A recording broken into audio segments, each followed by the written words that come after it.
Hello दोस्तों। हम उम्मीद करते हैं कि आप सभी बहुत ही अच्छे होंगे और आप सभी घर पर बैठ के हमारी इस कहानी का आनंद उठा रहे होंगे। और अगर आपने हमारे इस चैनल को सब्सक्राइब नहीं किया है तो सब्सक्राइब करके बेल आइकन बटन पर क्लिक कर दीजिए। तो चलिए हम एक कहानी शुरू करते हैं। तो आज की कहानी का नाम है माफ़ी मांगने से कोई छोटा नहीं होता है। Motivational stories.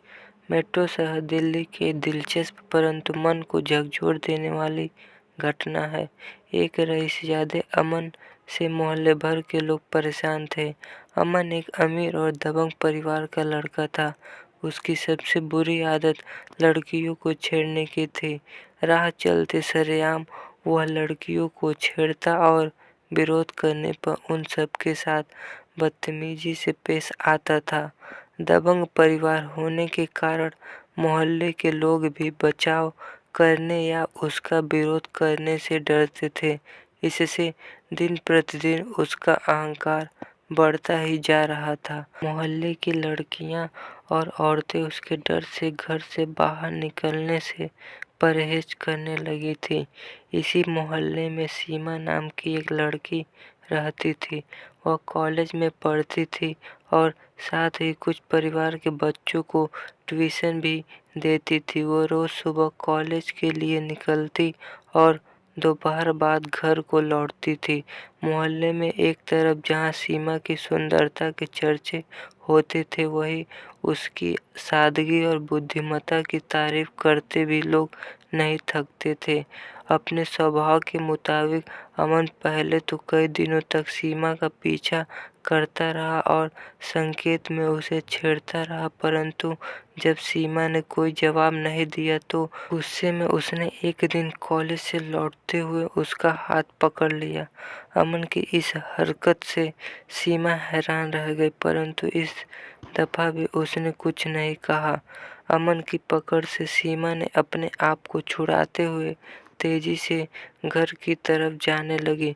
कुछ दूर तक अमन भी उसके पीछे भागा, परंतु जल्दी ही सीमा एक गली की ओर मुड़कर अमन की नज़रों से बच गई।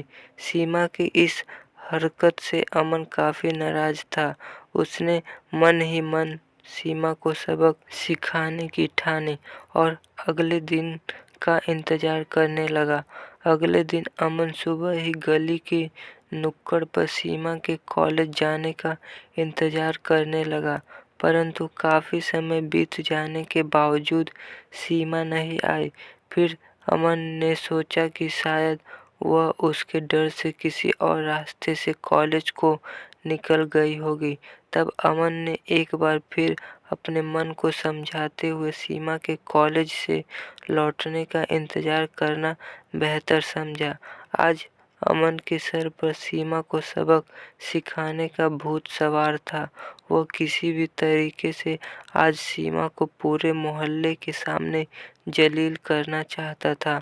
आखिर सीमा ने सरेआम उसकी बादशाहत को चुनौती दी थी। आज सीमा को सबक सिखाने के लिए अमन अपने साथ मोहल्ले के और 3 टपोरियों को भी साथ लाया था, परंतु एक लंबे इंतजार के बाद भी सीमा वहां से नहीं गुजरी। सीमा के कॉलेज से आने का वक्त भी बीत चुका था। अमन असमंजस में पड़ गया। वह यह भी नहीं जानता था कि सीमा कहाँ रहती है और न ही अपने अहंकार में वह किसी से सीमा के घर के बारे में पूछना चाहता था। अमन सोच ही रहा था कि अचानक उसे सीमा सामने से आती हुई दिखी। वह खुशी से उछल पड़ा और बीच सड़क पर आ खड़ा हुआ। सीमा ने दूर से ही अमन को देख लिया था। इसके बावजूद वह डरी सहमी आगे बढ़ती रही।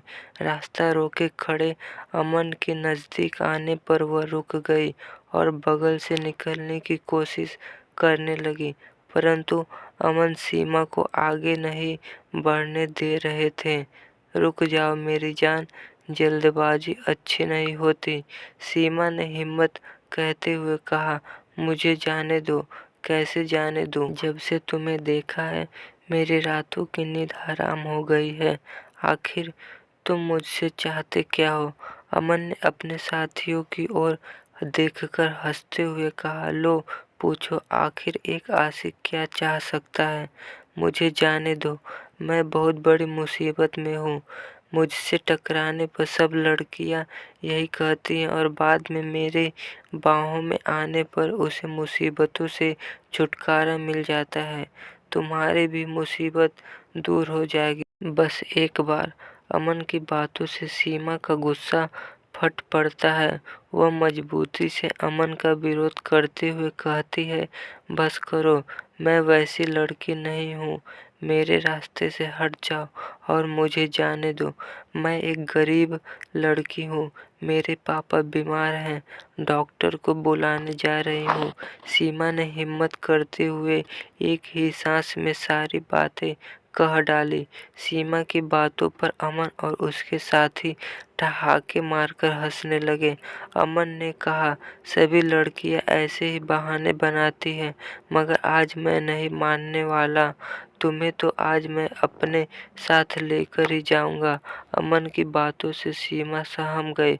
उसने अमन की मंशा का विरोध करते हुए गिड़गिड़ाते हुए कहा, आज मुझे छोड़ दो। मैं अगर समय पर डॉक्टर को लेकर घर नहीं पहुंची तो मेरे पापा की मौत हो जाएगी। सीमा की बातों पर अमन थोड़ा ठिठका और धूर्तता दिखाते हुए बोले, मैं किसी डॉक्टर से कम हूँ क्या? तुम्हारे पापा का इलाज मैं कर दूंगा। चल, तुम्हारे घर चलता हूँ। अमन इस बहाने सीमा का घर भी देखना चाहता था, परंतु भोली भाली सीमा को अमन की यह चाल समझ में नहीं आई और यह समझते हुए कि अमन जब उसके घर के हालात और उसके बीमार पिता को देखेगा तो उस पर तरस खाकर उसका पीछा करना और उसे तंग करना छोड़ देगा। अमन को अपने घर ले गई। सीमा के घर के हालात को देखकर अमन को जोर का झटका लगा। एक छोटा सा घर, इधर उधर फैला सामान और घर के एक कोने में चारपाई पर लेटा एक बूढ़ा बाप। कुछ देर के लिए वहां खामोशी छा गई। इस खामोशी को सीमा ने तोड़ा। यही है मेरा घर। चारपाई पर मेरे पापा लेटे हैं। पापा बीमार हैं, माँ दूसरे घरों में काम करने गई हैं। पापा की तबीयत ज़्यादा बिगड़ने के कारण मैं आज कॉलेज नहीं जा सकी थी। डॉक्टर को बुलाने जा रही थी, सीमा ने कहा। सीमा की एक एक बात अमन के दिल पर हथौड़े की तरह वार कर रही थी। वह मूर्ति की तरह जहाँ था वहीं खड़ा रहा। उसने सीमा की ओर देखा और आत्मग्लानि से उसकी आंखों में आंसू आ गए। वह मन ही मन सोचने लगा, मैं कितना बड़ा पाप कर रहा था। मैंने तो आज तक इतनी तकलीफ की जिंदगी देखी ही नहीं है। अपनी अमीरी के घमंड में मैंने न जाने कितने लोगों का दिल दुखाया है। मुझे आज सीमा से माफ़ी मांगनी होगी और अब तक किए गए कुकर्मों के लिए मुझे पछतावा करना होगा। वह सीमा की ओर मुड़ा और हाथ जोड़ते हुए माफ़ी मांगने लगा। मुझे माफ़ कर दो बहन, मैं आज तक घमंड में जी रहा था। आज तक ना ही मैंने समझा और ना ही मेरे माँ बाप ने समझाया कि जीवन कैसे जिया जाता है, जीवन का संघर्ष क्या होता है। आप महान हो बहन, इतनी गरीबी में भी आप कॉलेज में पढ़ रही हो और मैं सब कुछ होते हुए भी कॉलेज न जाकर आवारागर्दी करता रहा हूँ। सीमा ने कहा, इसमें माफ़ी मांगने वाली क्या बात है भाई? अगर मेरे कारण आपके हृदय में परिवर्तन हुआ है तो मेरे लिए इससे बढ़कर खुशी और क्या हो सकती है। जो आपने किया उसे भूल जाइए और एक नए जीवन की शुरुआत कीजिए। अपने जीवन को न सिर्फ अपने लिए जिए बल्कि दूसरों के सुख दुख में भी हाथ बांटना सीखिए। फिर देखिए आपके मन को कितनी संतुष्टि मिलती है। बहन, आपने न सिर्फ मेरी आंखें खोल दी है बल्कि जीने का एक रास्ता भी दिखा दिया है। आप यहीं रुको, मैं डॉक्टर को बुलाकर लाता हूँ और आज से एक नए जीवन की शुरुआत करता हूँ। सीमा कुछ कह पाती कि इससे पहले अमन यह कहते हुए अपने दोनों टपोरे दोस्तों के साथ वहां से तेजी से निकल पड़ता है।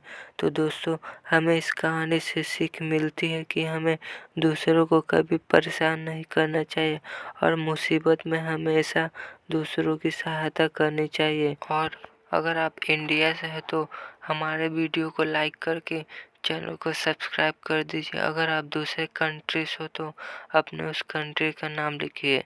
जय हिंद, जय भारत।